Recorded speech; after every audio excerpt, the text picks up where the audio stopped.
So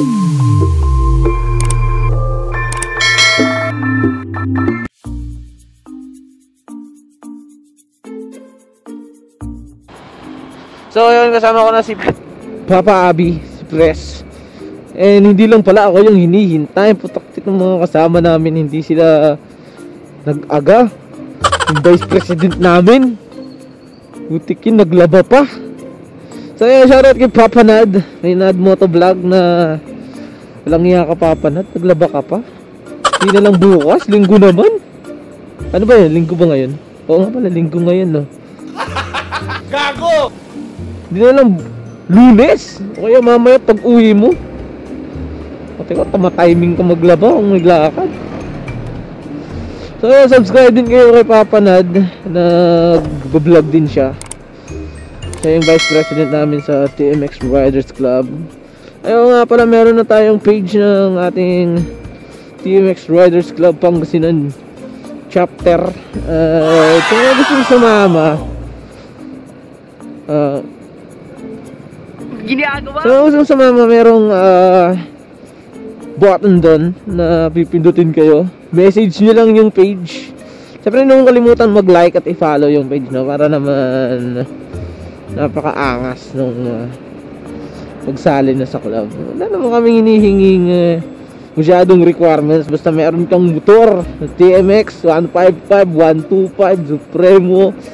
Sa TMX yan. Tapos meron kang lisensya at ano man tawag dito, updated na ORCR, pasok yan, okay yan. Basta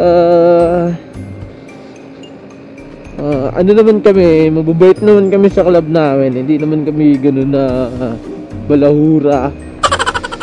At syempre hindi kami nag-iiba na. Yun ang number one. Hindi ka lang makakahanap ng kaibigan, ng kasama magbumotor, makakahanap pa rin ng pamilya dito. So, kasi TMX yun eh. Number one yan eh. Gago! So yun.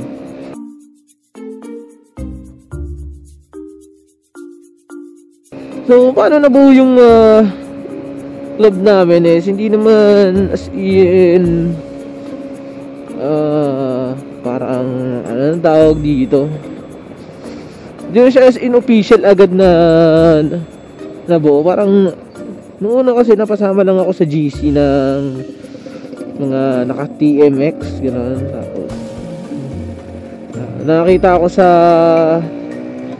Facebook ng post na kung sino man ang may mga TMX is pwedeng sumama sa club na bubuuin nila. Which is hindi ko alam kung sino nag-post na, and then nag-comment lang ako, and then sinama nila ako sa GC. So yun yung first na ano namin. Facebook lang talaga kami nag-unang nagkakilala eh. And wala akong masyadong, or wala akong kilala kahit isa sa kanila, di ba? Na syempre friendly tayo eh. And madali naman ako nakapag-jive sa mga gusto nila. At hindi naman kami nagkakalayo kasi pare-parehas lang kami ng mga ugali, mga siraulo, mga ganun.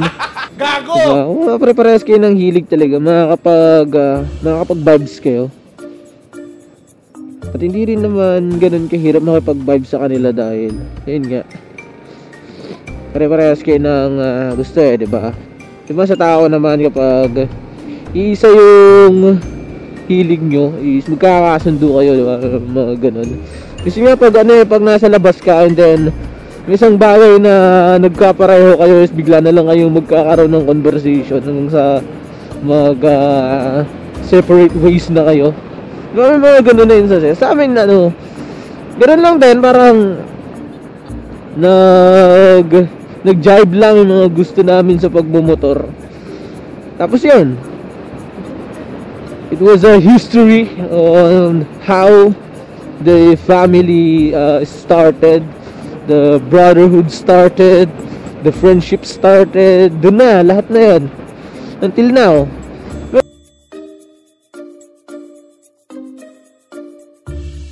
Medyo itong last year lang is medyo hindi kami nakakapagkita-kita dahil sa gawa nga ng COVID. Pero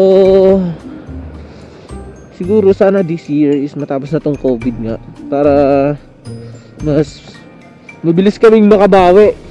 Sobrang dami naming bucket list na pwedeng puntahan, na gustong puntahan ng 2020, and sobrang grabeng pornada yung nangyari dahil nga dun sa pandemya.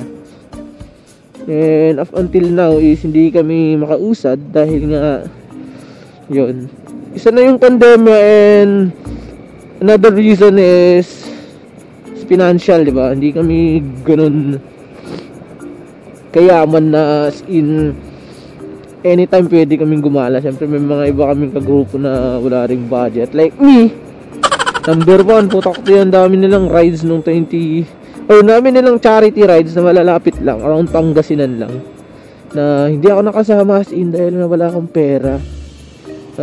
Yun nga, diba, nag-resign na tayo or natanggal na tayo. Hindi naman nasatang, nag-endo na yung contract. Nag-end na yung contract natin dun sa pinagtuturuan. Kaya wala tayong pinagkukunan ng income ngayon, diba? Wala yung source of income. Pero siguro by this year sana sunod-sunod ang swerte sa lahat, diba? May all the people in this country be blessed by the Lord God, diba? Sana maging blessed talaga tong taon na to sa atin eh.